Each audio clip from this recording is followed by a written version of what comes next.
제가 기억하기로는 아마 40년 정도 전에 이 교회를 제가 와서 교사 세미나 때 강의를 했던 그런 기억이 납니다. 지금 백석대학교의 교수로 있는 주동 목사가 이 교회 교육 파트를 맡고 있을 때 주동 목사하고 저는 그 총신대학부 같은 학과에서 공부를 했습니다. 그래서 특별히 저를 강사로 초청해서 그때 와가지고 신반포교회에서 그때 지하로 생각이 드는데 지하에서 이렇게 교사들을 모아놓고 세미나를 했던 그런 기억이 납니다. 그리고 그동안 제가 부흥회를 참 많이 다녔는데 오늘 신반포교회 와서 이 환대를 받은 걸 너무나 감동적으로 생각합니다. 어느 교회를 가더라도 이렇게 환영하고 환대하는 교회가 없습니다. 모든 장로님들이 또 원로 장로님들까지 다 오셔서 이렇게 줄을 서서 부족한 이 강사를 이렇게 박수로 맞아주는 그 모습을 보면서 제가 굉장히 감동을 받았습니다. 또 감동을 받는 또 대신 굉장히 부담을 느끼고 있습니다. 이렇게까지 환대를 하고 하는데 뭔가 은혜를 끼치고 가야 되는데 굉장히 지금 부담이 되고 좀 기가 죽는 것 같습니다. 저는 평생을 목사님 소개한 대로 다음 세대 사역, 어린이 사역을 해서 여기까지 달려왔습니다. 그래서 제가 체험하고 느낀 것 중에 정말 우리가 어린 영혼들에게 복음을 전하고 그걸 세우는 것이 얼마나 중요하다는 것을 일찍이 깨달았기 때문에 그 사역을 해왔던 겁니다. 그래서 제가 집회를 가면 무엇보다도 이 다음 세대에 대해서 첫 번 설교를 합니다. 그래서 역시 오늘도 다음 세대를 세우자 하는 그런 제목을 가지고 말씀을 나누면서 함께 은혜를 받고자 합니다. 성경에 보면 다음 세대를 신앙으로, 말씀으로 세울 것을 매우 강조하고 있습니다. 잠언 22장 6절에도 보면 마땅히 행할 길을 아이에게 가르쳐라. 그리하면 늙어도 그것을 떠나지 아니하리라. 어렸을 때 어떤 영향을 받느냐에 따라서 그 사람의 장래가 결정됩니다. 그러니까 그 중요한 시기를 놓치지 말고 중요한 시기에 하나님 말씀으로 양육하라고 성경은 말씀하고 있습니다. 또 신명기 6장 7절에도 보면 하나님 내 자녀에게, 특별히 네 자녀에게 부지런히 말씀을 가르치라고 그랬습니다. 집에 앉았을 때든지 길을 갈 때든지 누워 있을 때든지 일어날 때든지 이 말씀을 강론할 것이며, 이 한마디 한 구절만 보더라도 얼마나 적극적으로 여러분의 자녀들에게, 다음 세대들에게 하나님 말씀을 가르칠 것인가 하는 것을 강조하고 있습니다. 다시 말하면 신앙으로 양육하는 것이 그만큼 중요하다고 하는 것을 이야기하고 있는 것입니다. 예수님께서도 이미 2000년 전에 그 당시에 예수님께서 활동하신 당시에는 사실은 애들은 사람 취급도 하지 않았습니다. 물론 여자들도 마찬가지였습니다. 그래서 어떤 숫자에 포함도 하지 않았어요. 그만큼 어린이가 무시되는 그런 시대였는데 예수님께서는 그 어린 영혼을 다른 어른 영혼보다 훨씬 더 귀하게 여기셨습니다. 그리고 그 어린아이를 품에 안으시고 천국의 표본을 삼으셨습니다. 너희들도 이 어린아이와 같이 되지 아니하면 결단코 천국에 들어가지 못하리라. 그뿐만 아니라 예수님께서 많은 이적과 기적을 행하니까 수많은 사람들이 예수님께 막 몰려듭니다. 그 광경을 보고 있던 제자들이 어른들만 오는 게 아니라 애들도 오니까 애들은 가라고 길을 막았습니다. 그 광경을 주님께서 보시면서 화를 내셨어요. 꾸짖으셨어요.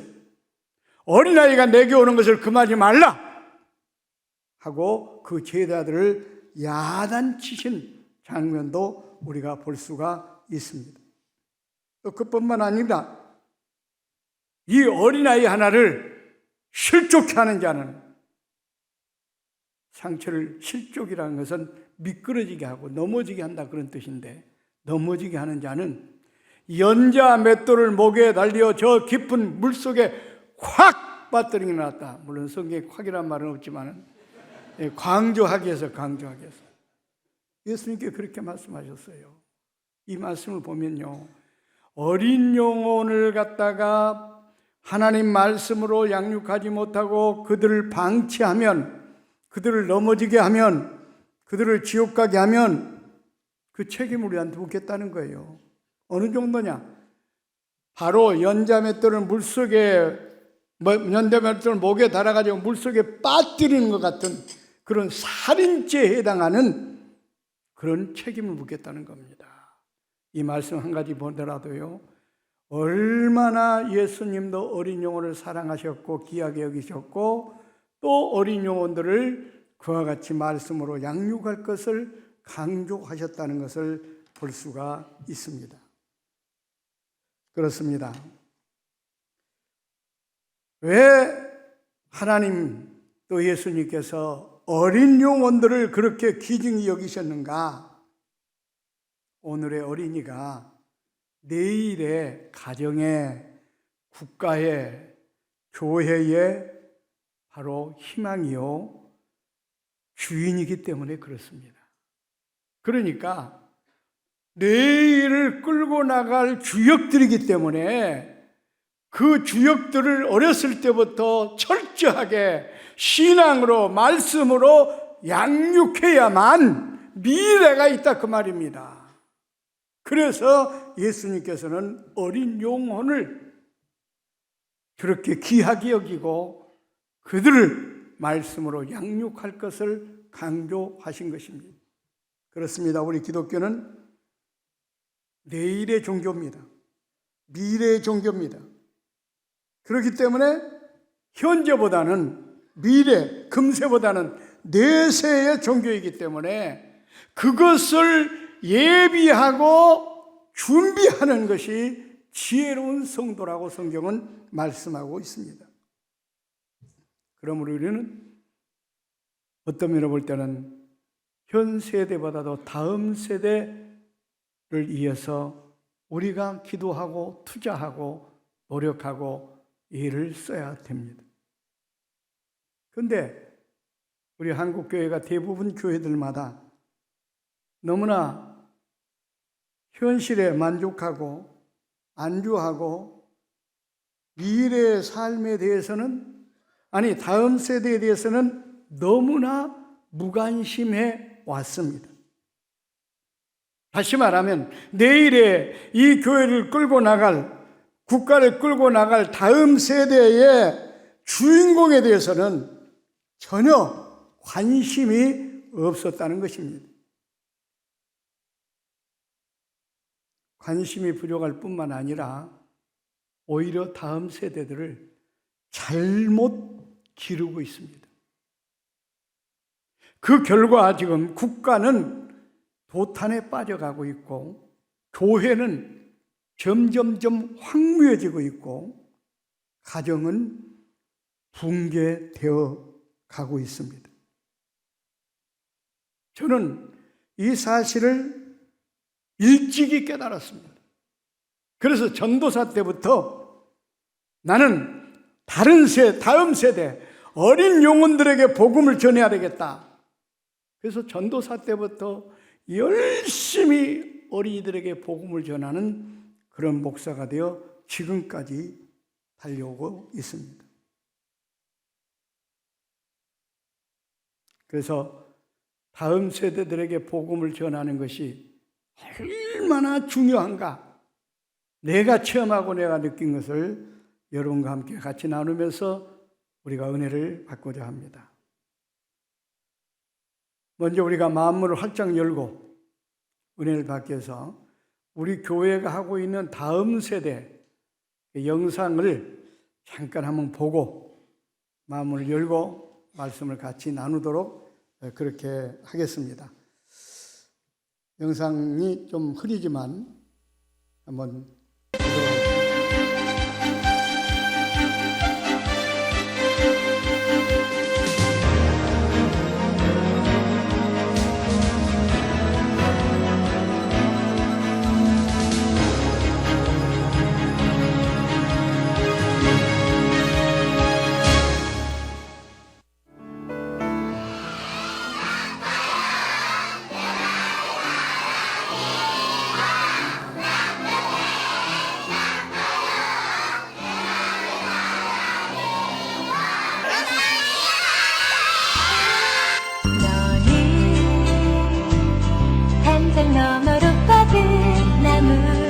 저희 교회 이렇게 어른들이 어린이를 전도합니다.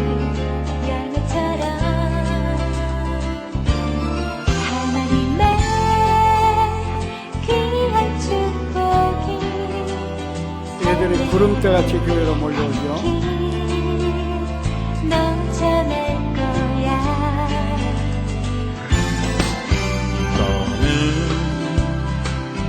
어떤 시련이 와도 늘 이겨내 강한 알이 있어. 전능하신 하나님께서 너와 언제나 함께 하시니 너는 하나님의 사랑, 아름다운 하나님의 사랑. 나는 널 위해 기도하며 내 길을 축복할 거야. 너는 하나님의 선물, 사랑스러운 하나님의 열매, 주의 품에 꽃 피운 나무가 되어줘.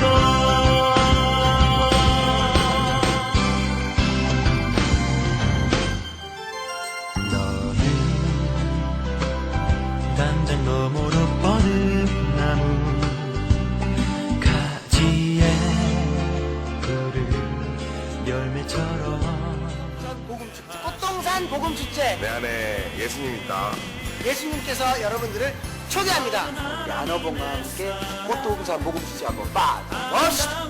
안녕하세요. 77호건이 같이 움직이는 배척이요. 연예계배 압복사운입니다. 네, 여러분 반갑습니다. 5월 20일 꽃동산 복음축제. 아직도 모르는 친구 있나요? 에? 있어? 정말 짜증 지대로다.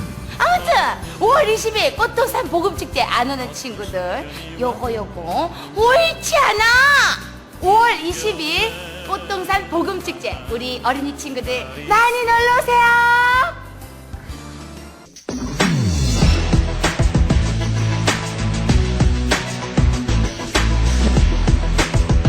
여기는 이제 우리 어린이들이 캠프하는 모습입니다. 여기 보면 수많은 어린이들이 모여서 가슴을 쥐어뜯고 통에 잡아가고 저렇게 뜨겁게 기도합니다. 수백 명이 방언이 터지고 놀랍게 은혜를 체험합니다.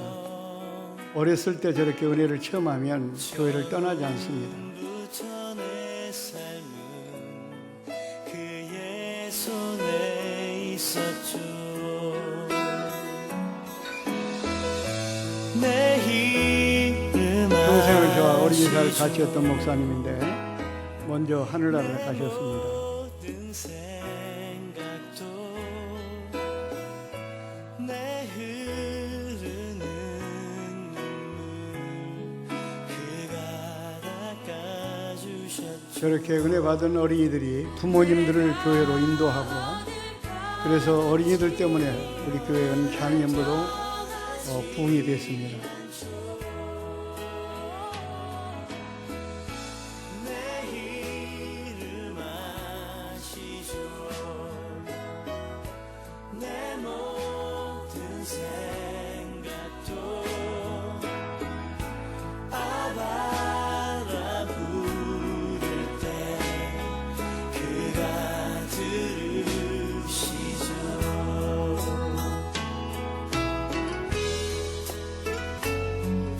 저건 성령의 역사입니다. 애들을 때려 솔리는 게 아니고 애들이 은혜 받고 지금 눈물을 흘리고 회개하고 이건 순전히 성령의 역사입니다.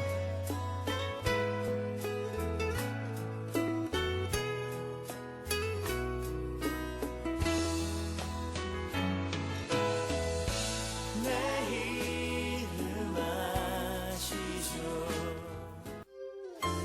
우리가 국내뿐만 아니라 해외도 많은 유치원과 학교를 세워서 복음을 전하는데 얼마나 효과가 좋은지 모릅니다. 이건 아프리카인데요. 지금 아프리카 동남아에 한 50개 학교를 우리가 세워서 그들에게 복음을 전하는데 얼마나 효과가 좋은지 모릅니다. 왜냐하면 그 문명자가 70%가 되는 그런 지역에 학교를 세워서 그들의 글을 가르치고 복음을 전하니까 그것도 무료로, 그러니까 얼마나 많은 학생들이 모이고 또 효과가 좋은지 모릅니다. 여기는 피그미족인데 지금 우리 한국말로 지금 찬양하는 거 보십시오.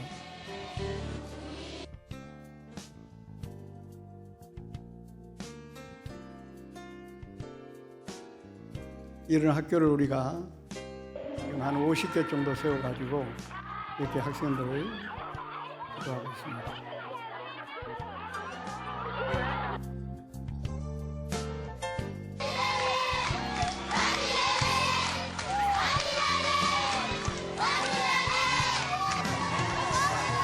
내년에는 아프리카에다가 200개 꽃동산 지교회를 세웁니다. 200개. 그래서 지금 어린이들에게 복음 전하는 게 아니라 거기는 아프리카는 주일학교가 없어요. 그래서 교회를 파고 들어가서 주일학교를 만들게 하고 또 우리가 지교회를 만들어서 모범을 보이고 그래서 복음을 전하려고 합니다. 우리 주일학교 부장 선생님들이 이 필리핀에 이렇게 현장 방문했을 때 모습입니다.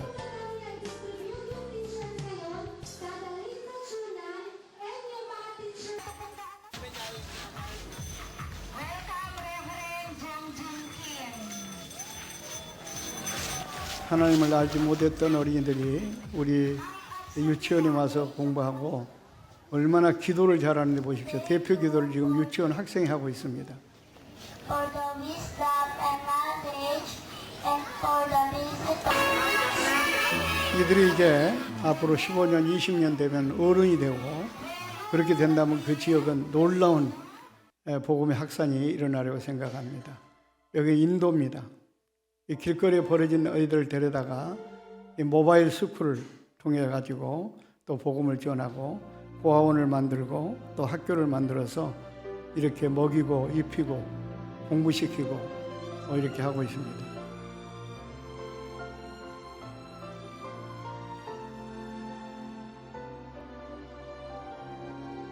한국에도 우리 동산고등학교라고 학생이 2,000명, 우리나라에서 가장 큰 고등학교입니다. 해마다 이 학교에서만도 세례를 안 믿는 학생들이 와가지고 200~300명씩 해마다 세례를 받습니다. 얼마나 학원 선교가 효과적인지 모릅니다. 여기는 국제학교입니다. 대안학교로서 초등학교부터 대학교, 고등학교까지 청소년 기획 두 번째 시간입니다. 학교를 떠나는 아이들이 많아지고 있는 요즘 청소년들이 학교 생활에 잘 적응할 수 있기 위해서는 어렸을 때부터의 교육이 중요하다는 지적인데요. CGN 투데이에서는 어린이들이 영성과 인성을 동시에 배울 수 있는 주일학교 현장을 찾아가 봤습니다. 정미경 기자입니다. 노원구 상계동에 위치한 꽃동산 교회. 교회는 청소년들의 학교 생활을 위한 구체적인 대안을 실천하고 있습니다. 바로 매일 방과 후 학교 학교입니다. 끝나면은 교회로 회사 불러서 알바는 여든까지 간다는 속담. 성경도 매일 가르치고 교회 학교를 학과 통해 공부도 청소년들은 가르치는 방과후 어린 시절부터 학교입니다. 바른 습관과 태도를 기르게 됩니다. 특별히 독서 교육을 통해 가지고 그다음에 뭐 또 선생님학교 교사들 훈련하는 학교 그 쭉 많은데 여기까지만 하겠습니다. 시간이 없으니까 여기까지만. 왜 우리가 다음 세대를 세워야 되는가? 이것은 가장 쉽고 가장 효과가 있고 가치가 있는 선교이기 때문에 그렇습니다. 아리 토리 목사님께서 이런 말씀을 했습니다. 세계에서 가장 쉽고 가장 가치가 있고 중요한 선교는 15세 미만의 어린 학생들에게 복음을 전하는 것이다. 이렇게 말씀했습니다. 우리가 잘 아는 대로 아리 토리 목사님 훌륭한 목회자의 훌륭한 신학자의 훌륭한 선교사였습니다. 그분이 일생을 통해서 그리스도의 복음을 전하면서 깨달은 것은 바로 뭐냐? 우리가 어른들에게 복음을 전해서 그 영혼을 구원하는 것도 중요한데 그보다도 중요한 것은 뭐냐? 어린 학생들에게 복음을 전하는 것이 훨씬 더 가치가 있고 중요하다는 거예요. 훨씬 쉽다는 겁니다. 그렇습니다. 마태복음 13장에 보면 씨 뿌리는 비유가 나오죠. 거기 보면 네 종류의 밭이 등장합니다. 길가와 같은 밭, 돌짝과 같은 밭, 가시도 보늘과 같은 밭, 좋은 땅, 옥토라고 했는데 요즘 또 번역은 좋은 땅. 이렇게 네 종류의 밭이 등장하는데 어떤 사람이 씨를 뿌립니다. 길가와 같은 밭에 씨를 뿌렸더니 길가는 너무 딱딱하니까 뿌리를 내리지 못하고 싹을 내지 못합니다. 그러니까 많은 시간과 물질을 투자해서 열심히 복음을 전했는데 헛수고로 끝났어요. 왜? 씨가 뿌리를 내리지 못하니까 사탄이 와서 그 씨를 가져가 버렸어요. 그 씨가 뭐라고 그랬습니까? 말씀이라고 그랬습니다. 복음이라고 그랬어요. 그런데 옥토의 씨가 딱 떨어지니까 100배, 60배, 30배 열매가 맺히는 겁니다. 여러분, 귀향에 우리가 복음을 전할 바에야 이렇게 효과가 있는 밭에 복음의 씨앗을 뿌려야 되지 않겠습니까? 많은 시간을 투자하고 많은 물질을 투자하고 열심히 복음의 씨앗을 뿌렸는데 헛수고로 끝난다면 이건 얼마나 무의미합니까? 그래서 마태복음 13장의 말씀이 엄청난 우리에게 도전을 준다고 생각합니다. 여기에 네 종류의 밭이 우리 사람의 마음밭이라고 그랬어요. 마음밭. 어떤 사람의 마음밭은 길과 같은 마음밭이고 어떤 사람의 마음밭은 옥토와 같은 마음밭이고 어떤 사람 마음밭은 가시덤불과 같은 마음밭이고 이런 뜻입니다. 예수님께서 이 비유를 들 때요 틀림없이 이것을 염두에 뒀다고 생각합니다. 우리가 사람을 대부분 구분할 때 노년층, 장년층, 청년층, 어린이 이렇게 구분하지 않습니까? 그래서 저는 이 길가와 같은 마음밭은 바로 뭐냐? 노년들의 마음밭이라고 생각합니다. 실제로 제가 목회하면서 보니까 노인들에게 복음을 전하는 것이 얼마나 힘든지 몰라요. 왜냐하면 복잡다들한 세상을 살아가면서 이리 찌들고 저리 찌들고 마음이 강팍할 대로 강팍이 되었어요. 더군다나 우리는 불교 문화에 처져 살았기 때문에 기독교 복음을 받는 것에 대해서는 굉장히 힘든 거예요. 우리 교회 정액이라는 할머니가 계셨는데요. 그분은 다른 종교를 믿다가 개종해가지고 우리 교회로 왔는데 교회를 등록하는 순간부터 얼마나 교회는 열심히 잘 나오는지 몰라요.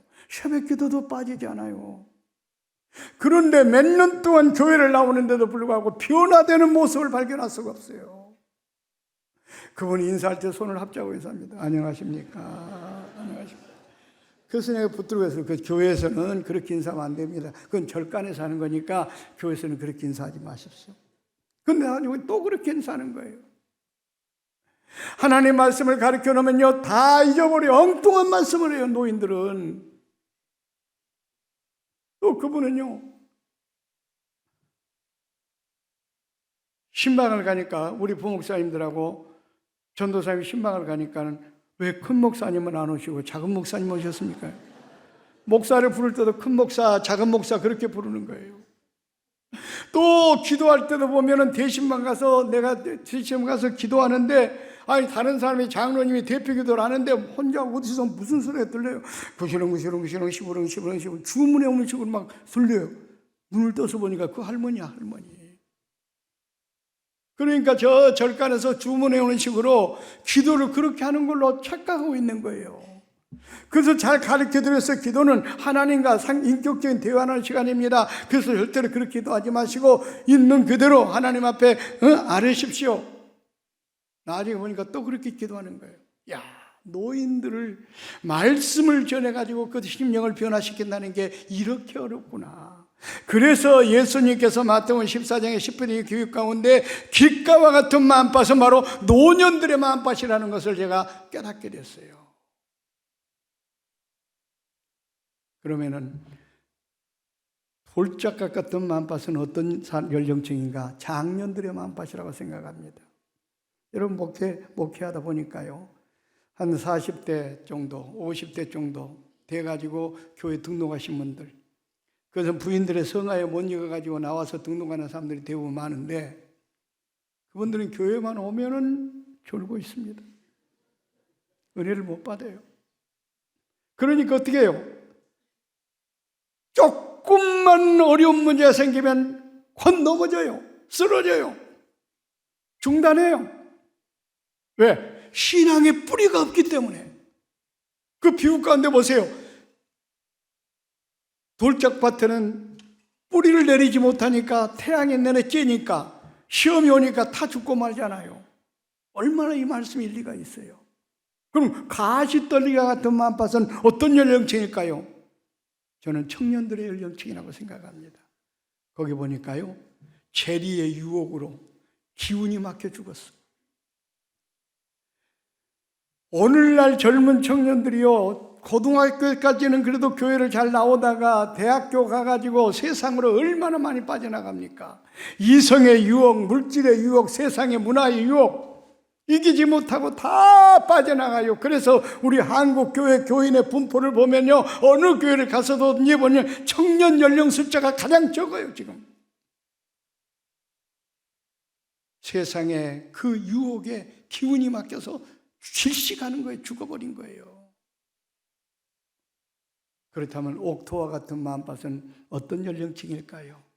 아직까지 세상에 때묻지 않던 백지장 같은 순수한 마음밭, 그곳에 복음의 씨가 심어지니까 거기는 100배, 60배, 30배 열매가 맺히는 겁니다.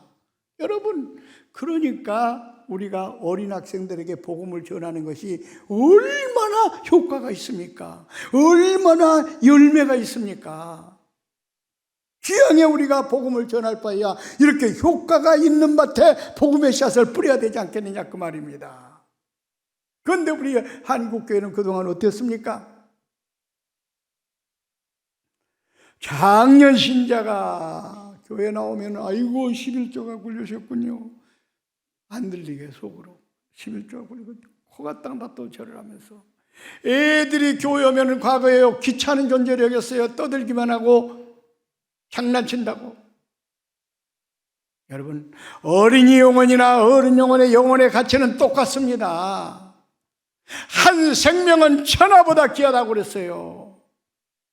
오히려 어떤 면으로부터는 어른 영혼보다도 어린이 영혼이 훨씬 더 가치가 있어요. 여러분, 50살 잡수신 어른에게 우리가 복음을 전해서 그가 예수를 믿었다고 생각합시다. 물론 예수를 믿으니까 어떻게 해요? 구원받아요. 그 사람은 영혼만 간신히 구원받는 거예요. 50살 먹을 때까지 어디서 못 했겠습니까? 세상에 나가서 먹고 마시고 죄짓고 허랑방탕하게 다 세월을 보내버리고 이제 늙어서 죽을 때 되니까 천부에 의지 없어서 손들고 옵니다.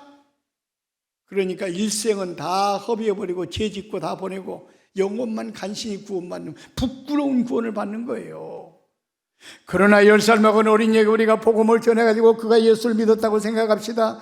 그러면 젊은 시절 세상에 나가서 먹고 마시고 죄짓고 허랑망탕에 보내지 않고요, 하나님의 교회에서 헌신합니다. 많은 날을 위해서 주님을 위해 바칩니다.